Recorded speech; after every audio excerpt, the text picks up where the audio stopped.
Salut, dragi prieteni, și bine ne-am regăsit la un nou videoclip.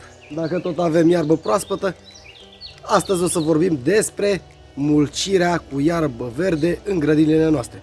Vă voi prezenta cum se face, vă voi spune care sunt beneficiile, dar totodată și dezavantajele, pentru că eu nu sunt de acord cu această metodă. Dar până să vedem despre ce este vorba și să vă dau detaliile, haideți să vedem cum se practică această tehnică. Ei bine, pentru început, haideți să vedem despre ce este vorba, pentru că sunt unele persoane care nu au auzit de acest termen și nu știu despre ce este vorba și noi vom exemplifica puțin.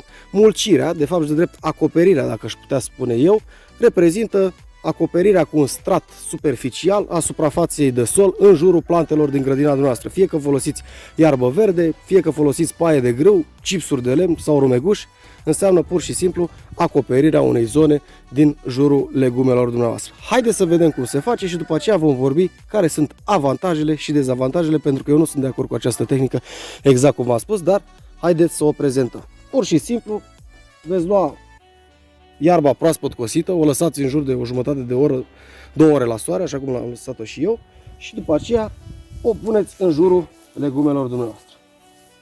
În cazul nostru folosim în jurul tomat. O să încerc să fac cât mai repede ca să nu plictisim, să nu stric aici plantele astea pe care le am, pentru că eu mai plantez alternativ în grădina mea și alte plante care mă ajută în diferite motive, dar o să fac un videoclip și despre acest lucru. Și cam cum vedeți dumneavoastră aici, sper că este suficient, pentru că oricum eu o să arunc această iarbă, nu o să o las aici pentru că nu sunt de acord cu ea.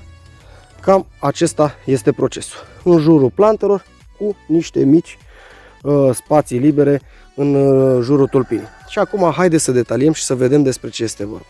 Vedeți? Destul de ușor și totodată banal. Dar care ar fi beneficiile? Pentru ce am face acest lucru? Ei bine, după cum știți, stratul de sol în general, sub acțiunea razelor solare, a temperaturii de fapt și de drept, va pierde din umiditate. El va face un condens și va transpira, se va evapora pur și simplu apa din straturile superficiale de sol. Prin această mulcire, prin această acoperire cu diferite straturi, după cum știți, există și folie de mulcire, pământul nu mai pierde atâta umiditate pe cât ar fi pierdut dacă ar fi fost pământul gol. Acesta fiind unul dintre principalele avantaje pentru care se folosește această mulcire.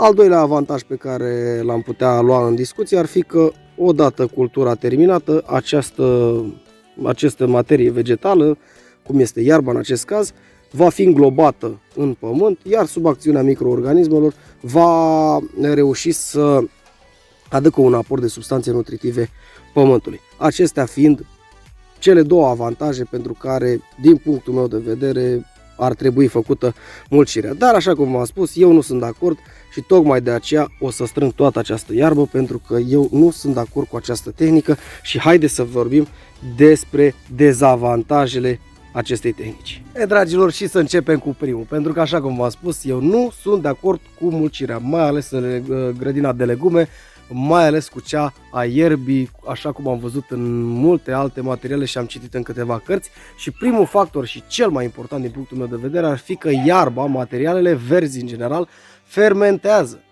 Prin fermentare, ele degajă o anumită cantitate de căldură și chiar dacă lăsăm noi distanța aceea în jurul plantei, pe toată suprafața acelui sol se va crea o diferență de câteva grade, mai ales pe timpul nopții, care cu condensul din atmosferă va putea arde plantele, le va opări pur și simplu, și acesta este principalul factor pentru care eu nu sunt de acord cu mulcirea, mai ales cu materialele verzi. Cel de-al doilea factor ar fi că majoritatea bolilor prezente în grădinile noastre ar fi create, produse sau declanșate de fungi, de ciuperci. Și ce le plac ciupercilor? Le plac mediile umede, mediile pe care le poate consuma condensul. Exact între stratul acela de mulcire pe care îl puneți dumneavoastră și pământ se va crea o linie de condens.